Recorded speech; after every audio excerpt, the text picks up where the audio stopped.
Good afternoon and welcome to this Ministry Media Masterclass, which is a masterclass on ministry media positioned as a learning opportunity for you, for pastors, for ministries, where we can impact the world through you. We are live from Ministry Media Mastery Studio, where our passion is your message to the world. Let's go.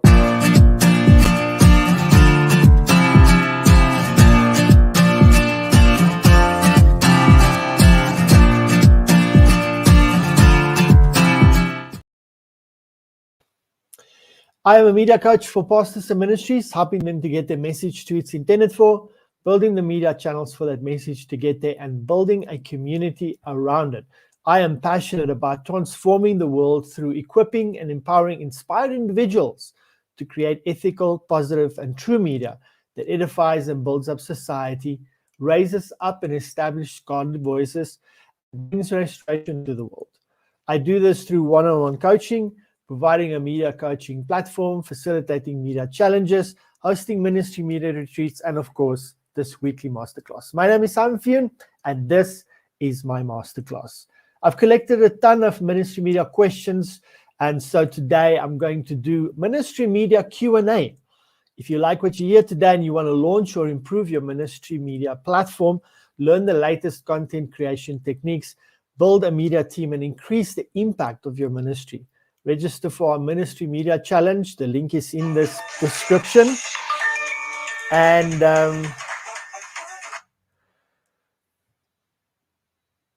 this carefully crafted challenge will provide you with the system, processes, and most of all, accountability structures to get your ministry media platform launched in as little as 12 weeks.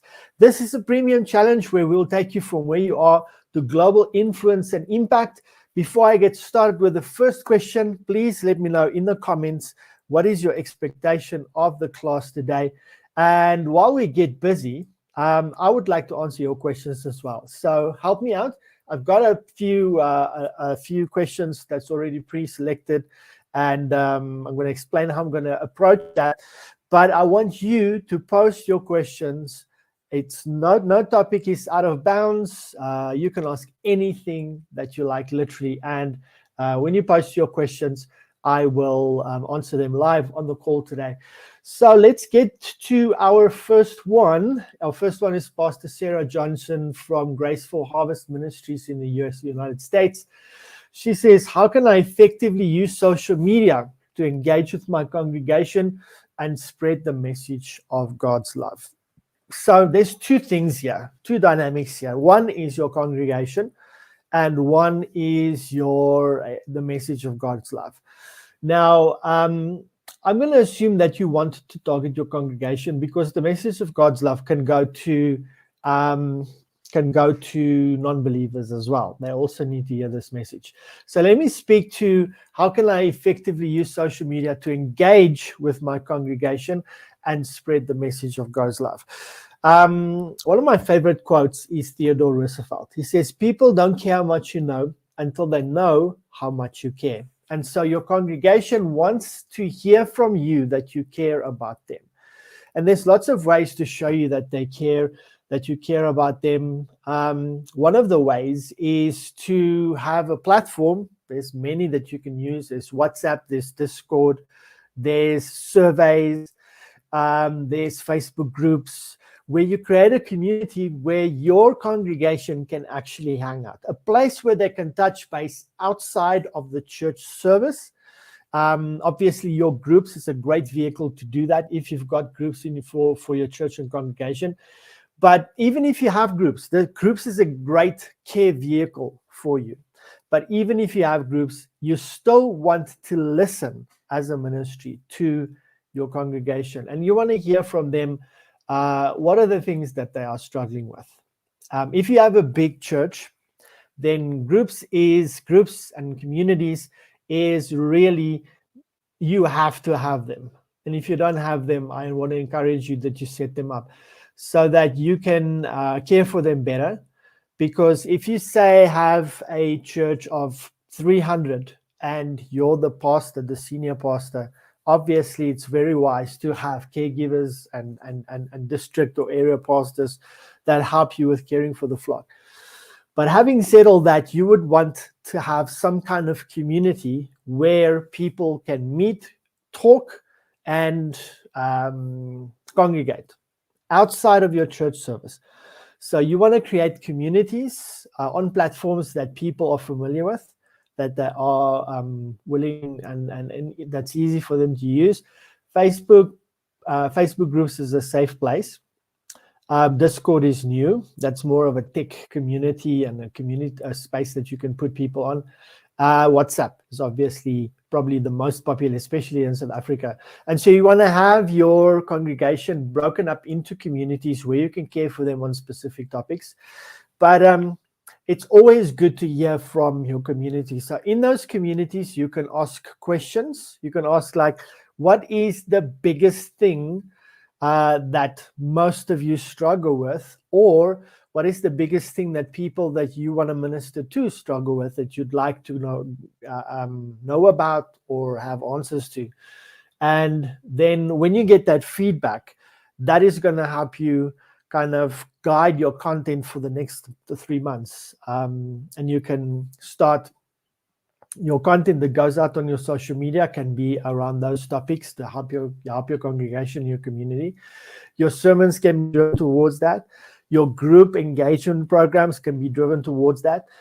But yeah, you definitely want to get people, get connected to the people and give them a voice and listen to them. Another great way to show people that you care for them is, one thing that our church does is we have a prayer meeting that we stream live on Facebook on the page every morning at 8 o'clock. That's a great way. So the congregation engages, posts their prayer requests, agree with the prayer, all those kind of things. And that's obviously a great way to do that.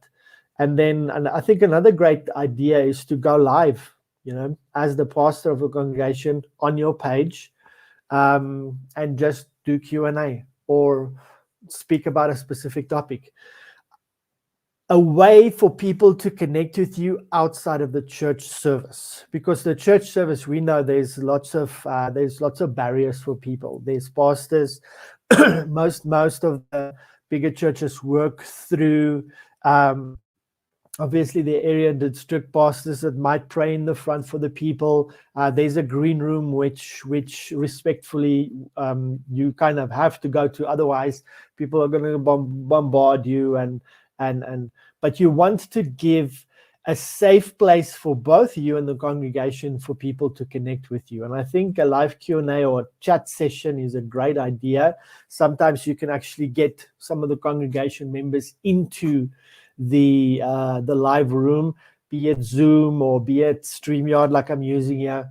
And those are great ways that you can effectively use media to engage with your congregation and spread the message of love. And there's no better way to spread a message of love than to show people that you love them. And the way these ways that I shared with you is really, really great ways to do that. Okay, so remember again, if you're on the call and you have any questions, you're welcome to post them in the comments and I will get them. And I would obviously like to connect around that and engage around those questions. Michael Rodriguez from Enlightened Learning Ministries in Canada asks, what are the key elements to consider when creating educational videos for online Sunday school programs? So the question here is, how are people going to consume it? Is it going to be in class? All right. And so if it's going to be online, you're going to look at the delivery method, which could be live streaming like this or a Zoom. But I'm okay. It says here our online Sunday school programs. So one of the what our ministry did, the church that I'm part of, especially during COVID, is they had their Sunday school actually prepare and shoot lessons for the different age groups. So they had, I think, 3 to 7, or 3 to 5, 6, yeah, 3 to 5, and then 6 to kind of 9, they had 2 different programs that they wrote scripts out for. They had the team, prepare the lessons. They had them do it, obviously present it. They filmed it with just simply a camera.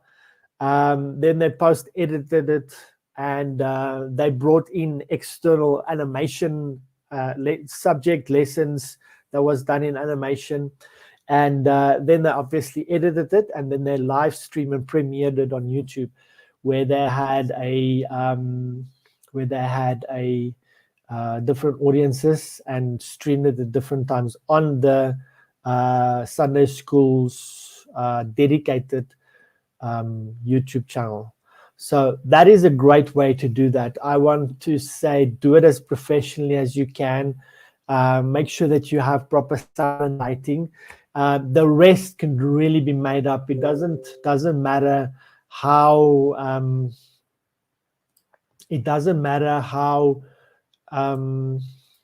what your studio looks like. These guys did it in a classroom. They created their own props, so you can really be creative with it. How do we do Sunday school? I also presented Sunday school at our church for a while, and you are really creative, and you use what you've got, and you use your environment and so on. So I would do that. I would have fun, make it practical, work in a lot of games. That's why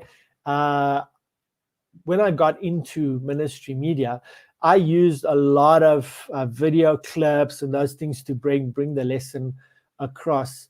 So the key elements for me is approaching in 2 ways, prep and production. So prep is going to be writing your script, writing your lesson out, planning who's going to present. Are there any external media that I can import or insert into it? Having a program ahead of time. I would probably plan out 6 weeks ahead. I would focus then on going to what these guys did is they prepared their lessons. So I think Monday and Tuesday they shot and they edited so that they have finished, and then they can upload it for the premiere. So I think those are the key elements. Big key elements, overarching elements is prep and studio time, and then obviously working in the studio. So obviously the prep, create as much engagement as possible, get people pulled into your lesson. And then the second one is go as high quality production as you can. iPhones have great cameras. Many cameras today many phones have great cameras. I wouldn't use environmental sound, which means just let the phone record by itself. I would definitely look at getting decent mics to use and make sure there's proper lighting. You can get a decent light. You can get a construction light from your local hardware, kind of a floodlight, which you can diffuse. So you can put it on a telescope stand and put it on top. I highly encourage that you have lighting of some form. If you're not going to get professional equipment, I would definitely have mics, have them plugged into maybe a small mixer, and then feed it through to your phone, record on board. And then when you've got your phone, use a tripod. I would definitely use a tripod. So those are things that I think is important for you to look at when you're creating educational videos for your online program. Remember, if you have any questions, post them in the comments and we will answer them for you live. Then Prophet Elijah Mbeki from Divine Revelation Ministries in South Africa. How can I ensure that the prophetic messages I share through digital media reach the right audience and are received with discernment? Closed community. I would definitely survey or build my community around trust. People that not that you have to build trust with the audience. I would say it's going to be an audience that you trust. I have learned a very hard lesson that You don't share prophetic messages with everybody. It's not going to work. You're going to get a lot of persecution because not everybody is that way inclined. Not everybody sees with spiritual eyes. There is a scripture that says, let me try and find it.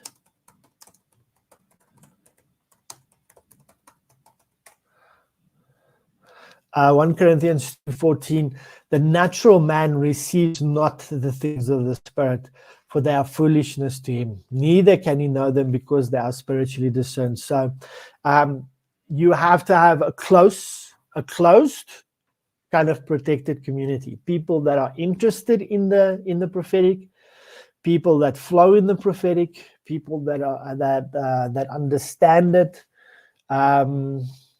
People that are open to it, people that want that specifically. Now, when you have like a message for your local community, like South African, it's a prophetic message.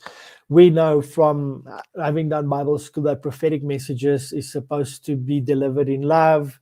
It's supposed to bring correction, etc., etc. So I know of a couple prophetic ministries, like Prophet Ed Trout. He goes live and he goes public. And then there's another one as well, Prophet Skulk. And then there is also Encounter Ministries. And they just go live. I wouldn't necessarily do that because with these come a lot of persecution and misunderstanding, because you need to have the person that's spiritually discerned to be in that audience. So I would definitely have a community, create one. It's going to be hard work.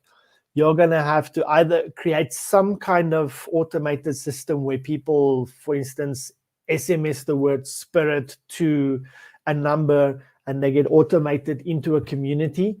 But I would definitely vet as many of those people as possible so that you ensure that the right audience is in that community. And then you just follow God's leading and share prophetic messages as God leads you.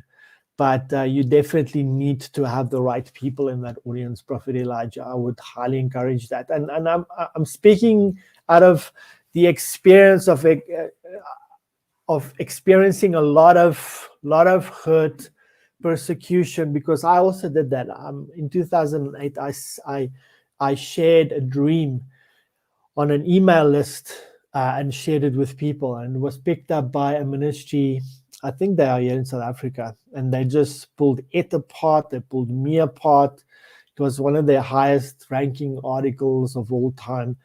And it was really difficult for me to, one, get the supposed correction from them, get the persecution from them, and then obviously their audience that supports them,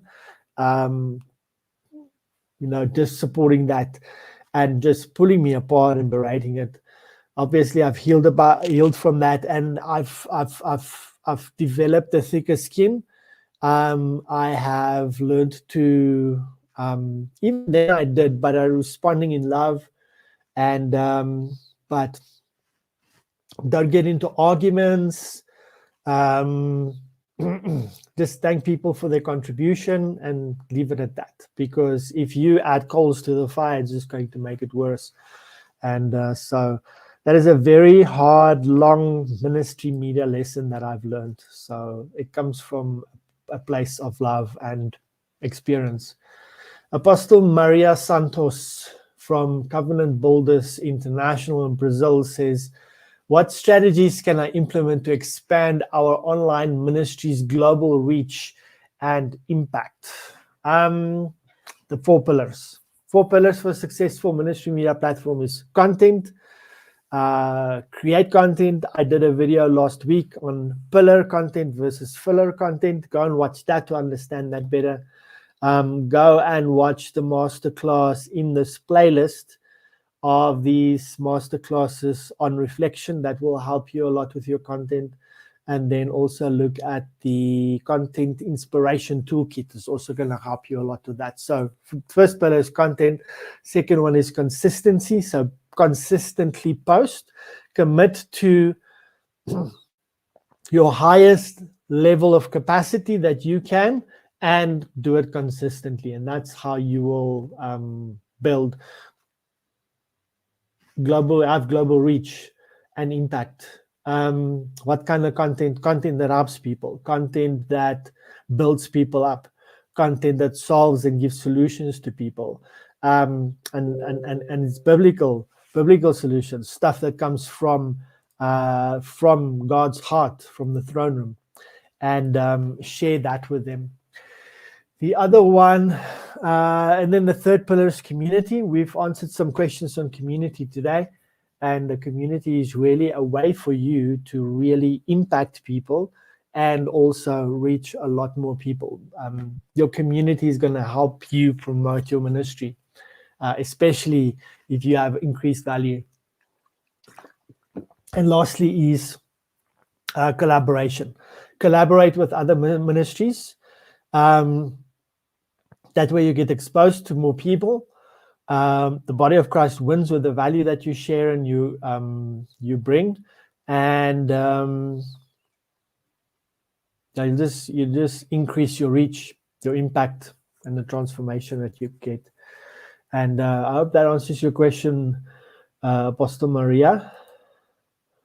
Pastor Jonathan Banda, welcome from Zambia. Just post for me how many people are there with you today. I wish I could show you the photos that Pastor Jonathan sends me. If you'll allow me, I just quickly want to show you a video. I want to show you a photo. And this is a photo of Pastor Jonathan and his community. Let me just see here. And so Pastor Jonathan gets together a couple of pastors every week, and they join the class. And I just want to show you this. I want to show you this photo.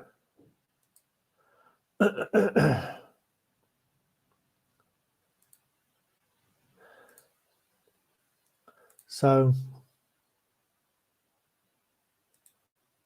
okay. So have a look at that. This is Pastor Jonathan getting people together on a weekly basis, and they are watching this broadcast, this masterclass every week. So Pastor Jonathan, just wanted to honor you. Thank you so much for being here. Let us know how many people are watching with you today, and we'll carry on with the questions. Evangelist David Chen from Australia, Revive Hearts Evangelistic Ministries. What tools and technologies can enhance our live streaming capabilities for virtual revival meetings? So revival meetings, I'm going to assume these are either open air or they are even in-house, but whatever it is, I would get I would have a laptop I can travel with. I would have a soundboard, even if it's a small one, that I can pull the sound from the stage into. The next one, I would have an ATEM Mini. It's a switcher card, which your cameras would go into the ATEM Mini, and the ATEM Mini feeds into your laptop. And then you could use various platforms to stream with. You can use StreamYard like I'm using here. You can use OBS. You can use Zoom. And then obviously you stream your stuff out. But I always encourage ministries, make sure that your visuals don't have to be great, but make sure your sound is good, and make sure that that you have decent lighting, at least natural light. But if you're in a building, you should probably have some lighting and ways to do that. So your tools and technologies are, if you want to stream, just have at least some kind of DSLR camera, have lighting, feed your sound from the feed your sound from the desk where the sound comes, with people talking on the mic, etc. And obviously your worship music, feed that into the camera, and then from the camera, feed the signal to the ATEM Mini, and the ATEM Mini goes into your computer, and that's how you stream. And that's really how simple it is. Obviously, it's a lot more involved when you actually get it up, but those are the basic tools that you're going to need. Pastor Grace Osei from Abundant Life Worship Center in Ghana. How can I maintain a consistent online presence without overwhelming my congregation with too much content? Pastor Grace, I don't think, I have this saying, I don't think there is enough bad stuff, or there's enough negativity in the world to overwhelm the goodness of God. And so, having said that, I don't think you will overwhelm your congregation, especially not on social media, because we know that the algorithms are working against us. So my mentor says, if you can post 50 times a day, do that. If it's your profile or a page, it's safe for you to post as many times as possible. I post 3 to 5 times a day, and I think I reach my objectives with those. I would say if you have a page and you can post as much, you can post like 12 pieces of content a day. And so that could be lots of various things. It could be a video, it could be a quote card, and I have classes on both. It could be a podcast. It could be just encouraging images. It could be sharing photos of what you do. It could be impromptu live videos that you do while you're meeting with people or you're walking somewhere. It could be text updates. Really, I don't think you can do too much of that. It is when you have a closed community like a Facebook group. A Facebook group is also still safe because people will come to it and they'll go watch it, and Facebook will share what they think is going to be valuable to your Facebook group members. It is when you get to 5 focus communities like a WhatsApp group, a Telegram group, those kind of things, where you want to be careful on sharing too much. So in my world, you have your overarching content strategy, and you'll have all the contents placed out for all the different days. And so all the stuff that you share on your page, your profile, you're not going to share all that in your WhatsApp, in your Telegram communities. There you might share maybe 1 or 2 a day. I've seen that for me to post twice a day in my Telegram group, I lose community members. So once a day, I think in those groups is the best. I have some groups that I'm a part of, ministry groups, where there's like 50 posts a day and it's all unrelated. So you want to keep it relatable, you want to keep it focused, and I think that's how you maintain a consistent but credible and valuable online presence. Teacher Josephine Kamani from Kingdom Education Network in Kenya asks, what are some creative ways to use podcasts as a teaching tool for biblical studies? So I did a masterclass on podcasts. It was a series of 3 where we spoke specifically about this is a method to build an instant audience and to easily launch your ministry media platform. So go and check that class out. Creative ways to use podcasts as a teaching tool for biblical studies. If I want to go deeper on that class, I would say have guests that can add value to the conversation. So you'll do maybe biblical studies, maybe you'll do a study on creation, and you'll have, we have to be self-aware and admit that we don't know everything. So the best is for you going to be going into a subject, get an expert in, or someone that talks about that specific field regularly, and it's an expert on it, and get them onto that podcast and ask questions. Don't act like you know everything. You can add your thoughts or your frame of reference, but get someone that's going to definitely color in the lines and add detail to the picture. I think this is one of the best ways and the most interesting ways to really create good shows and to create great content. I have a podcast where I teach, so I'll take like for instance this specific masterclass today. I'll take some of the contests and I'll break them down and share them on my podcast. And break down the content, so you could do that as well. Q&A is really also one of the best. Go to your community, ask them what is their biggest questions that they've got right now on a specific topic or whatever your spiritual discipline is, and then do the podcast on those. That way you know that you will have attention because people want to know whatever you're sharing. The worst thing you can do is sharing things that people don't want to know about or that's irrelevant. Let's go to the next question. Pastor Samuel Reyes from Mexico. Prophetic Insights International. How can I address skepticism and criticism from online audiences when sharing prophetic visions and dreams? So this ties to the question earlier.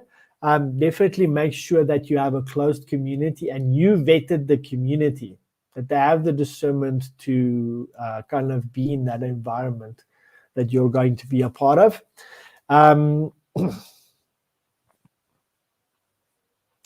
think expect backlash, expect a little bit of persecution, and be able to handle them. You've got to have a thick skin.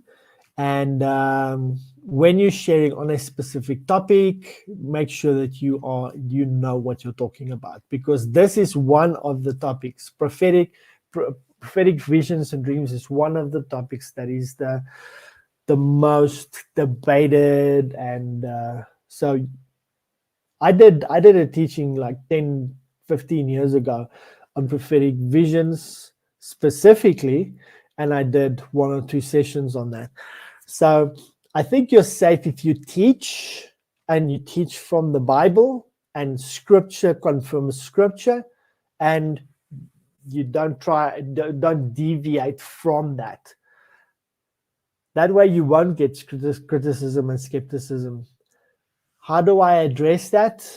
When people challenge what you say, and be prepared for that, prepared to the Bible says we got to always be apologetic. In other words, we always got to defend and explain what we teach and what we believe.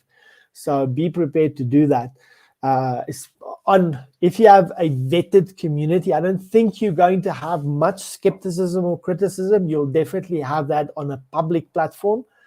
And when you're getting, when you have pushback or questions or anything from a community,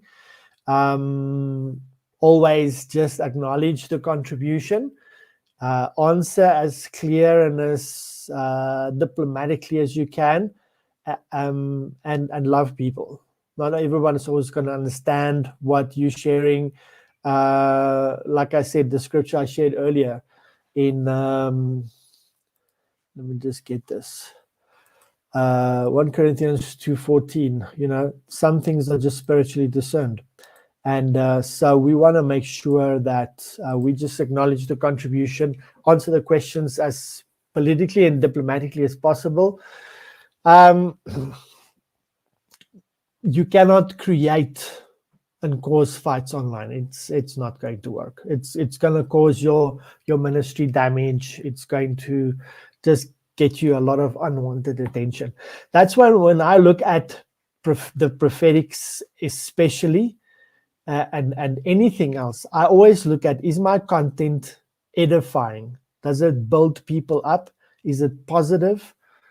I never badmouth other people, other ministries. I never share things from my inner chamber, my secret place, where I share that with only trusted friends and ministry partners. You can't share that publicly. It's not a good thing. So respond in love, understand why people ask questions, and ask God to just give you the tact and the way to deal with it. We're doing good today. How are you enjoying the class today? Share with me. What are your thoughts? I'd love to hear it. Apostle Peter Schmidt from Germany, Faith Builders Ministries.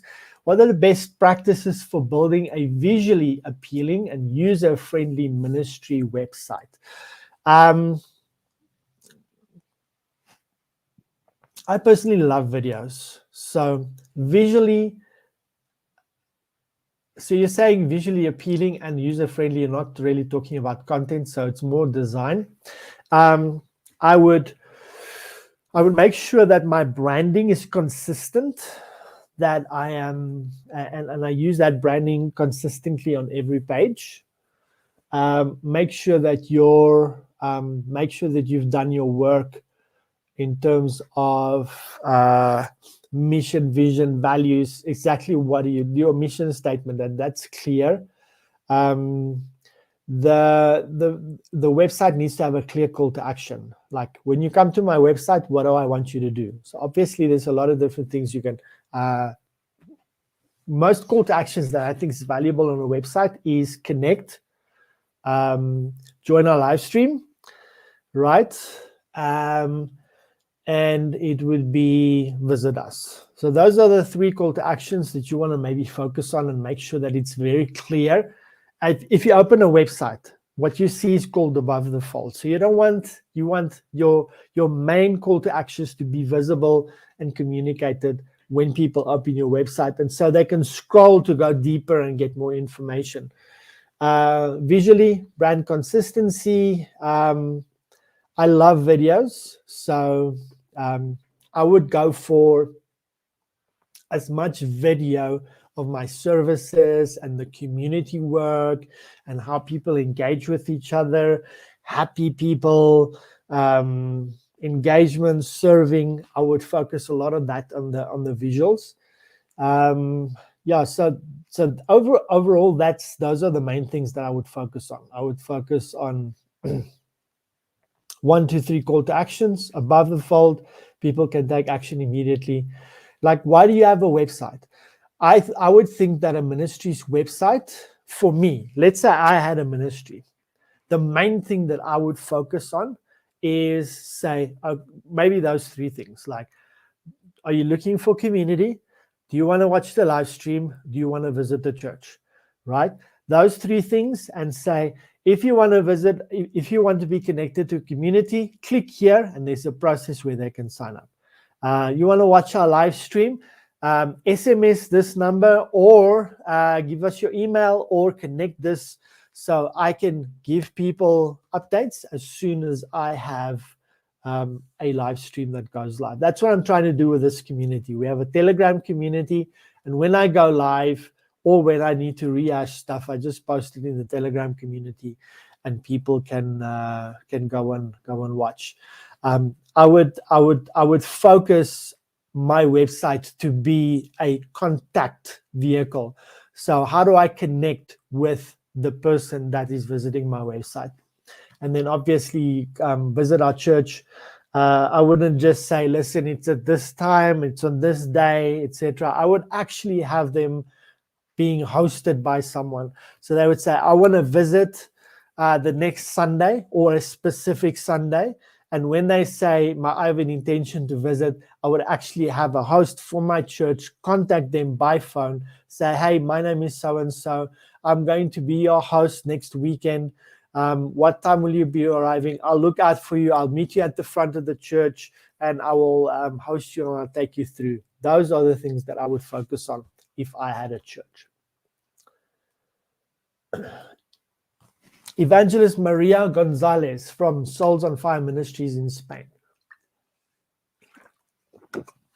How can I leverage online advertising to reach individuals who may not have encountered our ministry otherwise? Again, I would focus on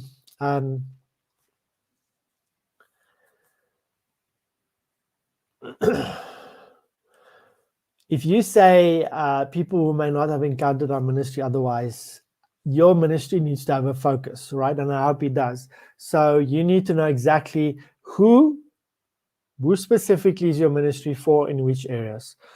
Then I would create valuable content that helps those individuals level up in their life, get to the next step, closer to God. And I would run advertising on the content to help the people. And somewhere in the content will be a call to ministry, call to action, which says, connect with us, SMS this number to connect with us, or we'd love to have you at the church, give us, contact this number too. You wanna, in all these call to actions that I'm talking about, you wanna remove as many obstacles for people to connect with you as possible. So you want to, you want to know who your ministry exists for, what do they need, and then give them what they need in form of content. Then create the content, post it up, and run ads in that geographic area to that specific person so they see it, they'll watch it, they'll find value, and somewhere there's a way that they connect with you, and then you either host them for online or host them for a church service or get them connected to a group. That's what I would do. Then Pastor James Walker, Graceful Living Church in United Kingdom.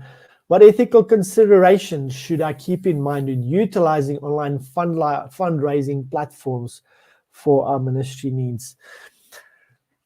I think communicate exactly what it's for when you're doing fundraising, and do regular reports. Video reports are great. You can do it on your newsletter, but do visual storytelling reports where you share with people what you did with your funds last week or last month, what kind of projects that you do. So just show people that what you're asking the funds for, you are using it for that. And I want to say this cautiously, but we have an AGM at our church every year, and literally, I think anybody can go and check out the books. I'm not 100% sure about that fact, but that's what an open, honest, ethical ministry should be doing and considering is saying, listen, I'm doing with your money what I said I was going to do. I think those are the things you should look at. Next up, Amina Hassan from Wisdom Seekers Bible School in Nigeria. What are the best practices for recording and editing video for online Bible classes? Okay, so Bible school is one of the avenues that we want to explore and we want to create content and programs for. So best practices for recording that is you can do it two ways. You can do it in studio. So you have, I created a first year Bible school curriculum around around revival. And so what I did is I stood in one of the classrooms behind a stand or a pulpit, and I had a camera, and I fed sound into it, and then just record it. You can use a phone, you can use a DSLR camera. It's going to cost you around 10 grand. That's South African rand. And then editing, if you want to, if you on a tight budget or have no budget, then I encourage you to get DaVinci Resolve. It's a free editing program that you can use. And then export. If you have online Bible classes, you can always upload it to YouTube and unlist the videos, but they might be shared everywhere. I use a platform called Vimeo. It costs me about 250 Rand per month, and I host around 700 videos of my content on there, and that's going to help you. So that's what I would do. Daniel Nguyen, Divine Revelation Ministries. How can I ensure the accuracy and authenticity of the biblical teachings we share through social media? Accuracy is just biblically sound. I think the teachings that you do, it's always good to have a forum or a group of people that you run the teachings through, especially if you're going to go public with them. We've already discussed the prophetic side of it, which is very tricky. But if you're going to do biblical teachings that you want to share through digital media, you want to look at the doctrine. Always make sure that your doctrine is confirmed by 2 or 3 witnesses, so 2 or 3 scriptures. And obviously, I've run the teachings through your peers so they can vet it and they can help you make sure that it is sound. I think that's the only thing that I would look at. Apostle Sophia Martin from Transformation Ministries International in the United States. What steps can I take to protect our ministry's digital content from unauthorized use or distribution? You build gates. Not build gates, you build gates. So if you have, when you're talking about protecting your ministry's digital content, I'm assuming these are Bible school classes or there are lessons, etc., etc. So make sure that the content is on a locked drive. It's only available on that. It's not shared via USBs and that stuff. It's not on someone's computer somewhere. After post-production, the content must be on a specific drive that is protected. That's one thing. The other thing is if you're going to put it online, like in a LMS or anything like that, you want to use a gated, protected place, like for instance, Vimeo, where your videos are protected. They can only play from a specific domain. And if it's placed on any other domain, they don't work. And also, downloading is disabled. So those are ways that you can protect your content. Evangelist Paulo Silva from Eternal Hope Ministries in Portugal. How can I engage with young adults and teenagers through social media to inspire faith and discipleship? This is going to be very controversial, but go where they are. Young adults and teenagers are known to use TikTok, for instance. Maybe Instagram a little bit. Create content that inspire faith and discipleship and post it on there. Make it fun, make it engaging. Don't be a teacher preacher. Use fun ways and storytelling and parables to share, and that's how you're going to reach the young people. Pastor John Smith, Beacon of Light Church in Canada. What are the benefits of creating a dedicated mobile app for our ministry, and how can we go about it? Pastor John, apps are very expensive if you custom make them, but you can go to platforms like, for instance, Planning Center, and they have a church center app for you that you can use. That's great. You can custom have a custom mobile app done, and what we do at our church, all our content is on there, so you can live stream directly from the app. You can connect to, like, it's kind of a mirror of our website, so you can connect to you can go to church.co. That's also a great place to find solutions for this. And yeah, maybe one week we'll do a class just on that. We'll just talk about mobile mobile design solutions.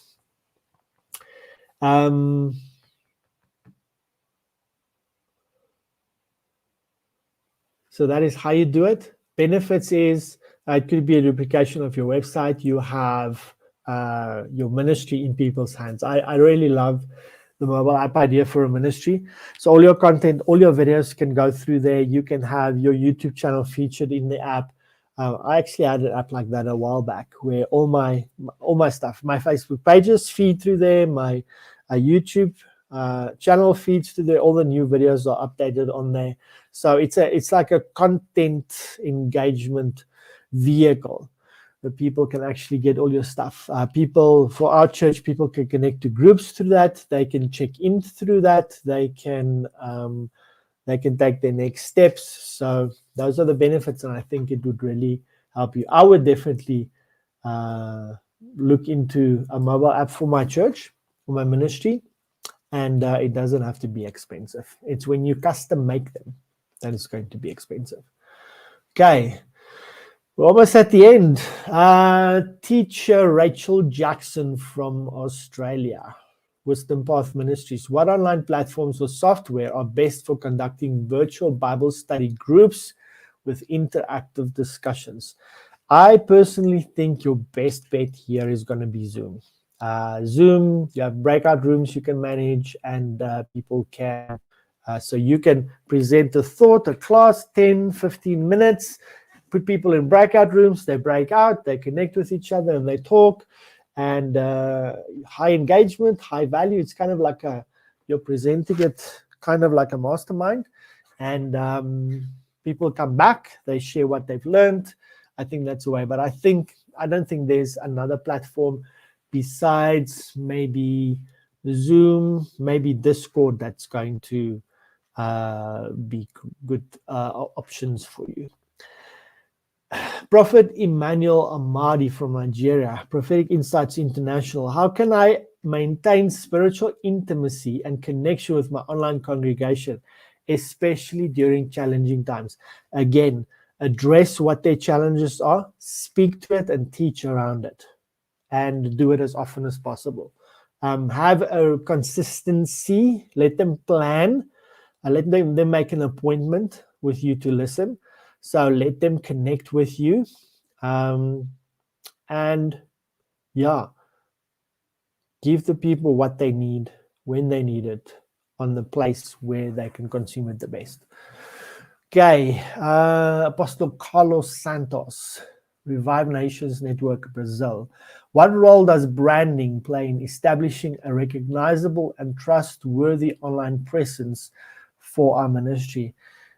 Strong branding and consistent branding is important. So colors is very important, that's consistent use of a color palette throughout your ministry. Your logo is everywhere, that is consistency. Outside of that, you can create any type of content as long as you just put your branding in there. I actually, sometimes my design veers away from my color palette. And so I just go and use, for instance, I make my logo white, or I make it the color that's going to accentuate or complement the design colors on the quote card, for instance, or the thumbnail. And so as long as you just have like an icon and a logo, that's a great way to brand, and then keep as close to your branding elements as possible. You can always look at your color palette and you can design using the colors and complementary. You could use a U over like a vignette over your designs, which will keep it consistent as well. But what role does it play in establishing a recognizable and trustworthy presence? I think your logo and your branding and especially the brand story is going to be the consistency that's going to give you credibility, and then the value that you give connected to the branding, that's going to help even more. It's going to make you recognizable all over online. I've learned that the main caregiver, the pastor's face, is also a great way to brand because it's the most recognizable. If you look at Elevation Church, you think of Stephen Furtick. You know his face, you know what he looks like. And so that's it. Yeah, so the people that tell the brand stories on the platforms is also part of your brand. So always remember that as well. I'm almost done. If you have any questions, you can still get them in, post them up so we can pay attention. I think this is the last one for today. David Lee, evangelist David Lee in South Korea, Abundant Grace Evangelistic Ministries. What are the key metrics and analytics I should monitor to assess the effectiveness of our ministry's online outreach efforts? It's going to be engagement. So it's going to be comments. It's going to be, is my content shared? Because that is usually a sign of people's endorsement of your content. Those are 2 metrics. And then I would look in the back end and I'll see, is my content a page, and YouTube will help you with that. Look at, is my content reaching the people? So if you've got a men's ministry and your content is reaching a female demographic, then obviously your content and your media platform is not reaching its mark. Let's say, for instance, your content does well in India, but it's actually meant for China or for South Africa or whatever the case may be. Then you can also see. So those are key metrics. It shares, comments, and demographics, and also geographics. Is my ministry going? Is my ministry content going where it's supposed to go? And if it's not a train smash. Obviously, if it does well in another area, you can always expand your strategy around that. But if you are called to reach women in Indonesia that are single with a child who are without work, like that's your avatar, then you want to make sure that your metrics can tell you that, can tell you if you're reaching that. And if you're not, then I would look at, is my content the right content? And then go look at my titles, descriptions, and thumbnails. Are they speaking to the audience that I'm trying to reach? And that is it for today. I hope it's valuable to you. We spent a good hour today on this Q&A.